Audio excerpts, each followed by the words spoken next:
Our second award involves the chapters, and I think many of you know that we are fortunate in Northern California to have 18 chapters throughout Northern California. It's not just, as some people, Natalie Wormley, our chapter chair, likes to point out, it's not just a Bay Area ACLU in Northern California. We go clear up to the northern border, we go down to Fresno and so forth. So we are very fortunate, and that has been played a crucial role in many of the campaigns we have run. You'll hear about later today. The chapters have just been great. We, a few years ago, the field committee, working along with the board, established a new honor called the Dick Criley Activism Award to the ACLU chapter that has demonstrated exceptional dedication and effectiveness in the past year. And we're very thrilled this year to, well, let me just remind some people who Dick Criley was. I know many of you know him, but Dick was one of the great advocates, activists and advocates in the country. He served both in the Chicago area and then here in Northern California for over 50 years. He was a leader in the Monterey chapter and was one of the leaders in sort of the right to dissent movement here in the country. Anyway, so that's how the name came about, and he was one of the great advocates of the chapter movement.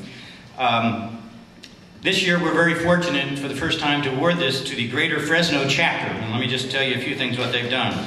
They worked tirelessly to defend the constitutional rights of all those who call Fresno home.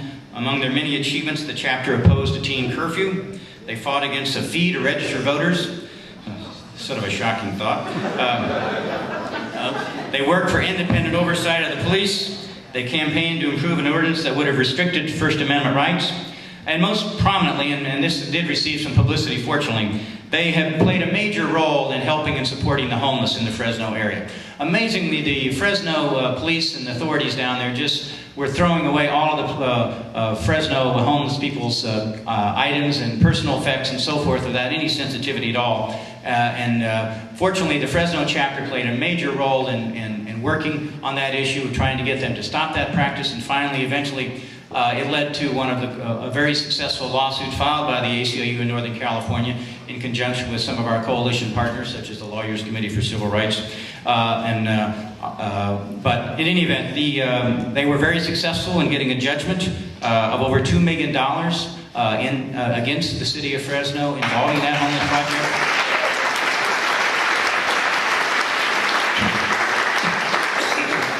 Injunctive relief to stop that practice and other policies to force change. So it was just a wonderful award, and we again want to congratulate and thank the Greater Fresno chapter, and I invite Bill Simon to come up, and I believe Al Williams is joining him. Please come up and accept your award.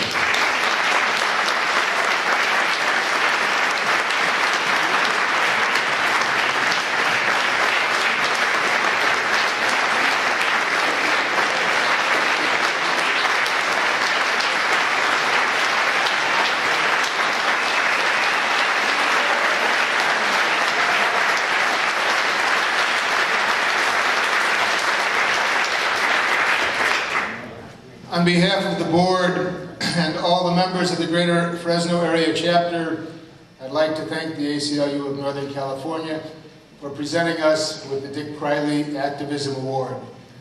This is certainly a very appreciated vote of confidence in a very new chapter. There are really 4 people who have made this award possible. I always say that the Fresno board hasn't gotten organized enough yet to go looking for trouble. That's because members of the community keep bringing the issues to us. And chief among the bearers of bad news is Mike Rhodes. Mike is standing there behind the camera to my right.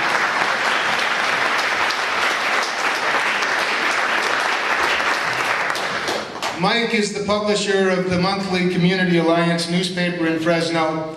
He was involved in the homeless situation in Fresno even before the chapter was started. And he brings us at least one new issue just about every month.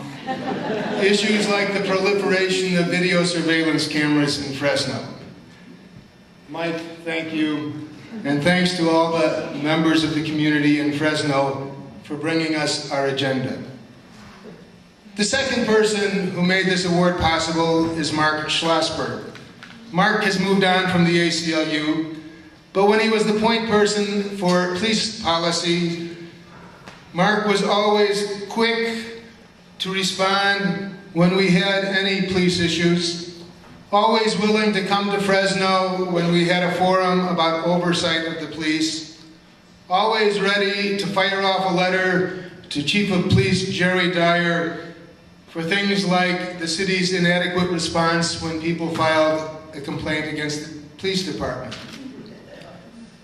Thirdly, Michael Risher. Michael was an attorney in the homeless suit against the city of Fresno.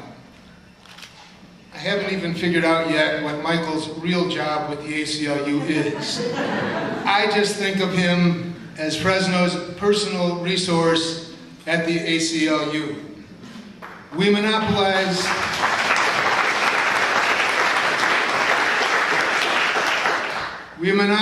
so much of his time that I can't imagine he has much time for anything else but Fresno. When we don't know where to turn, we turn to Michael Risher.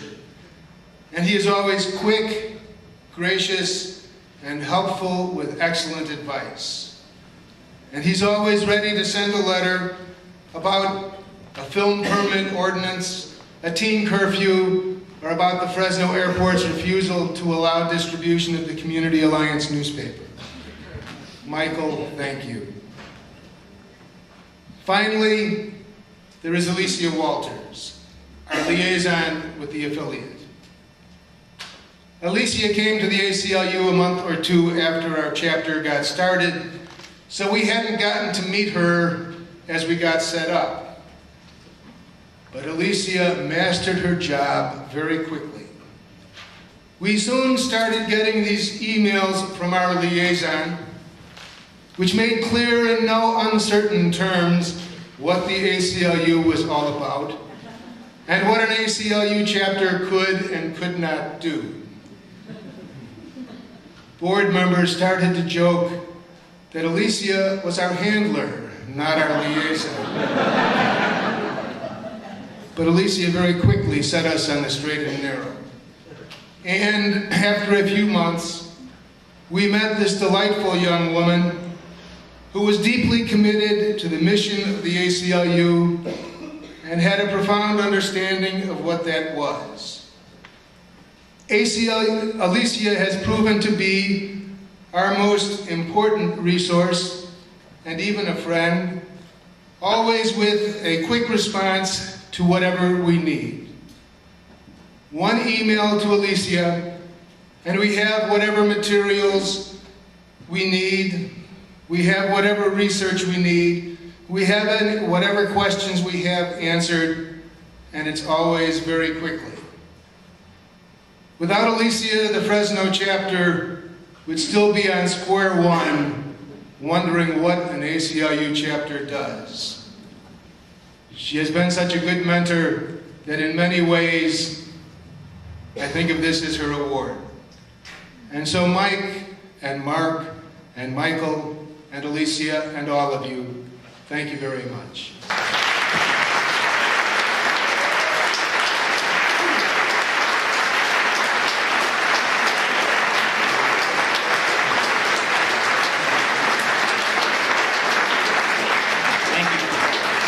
Thank you, Bill. That was great.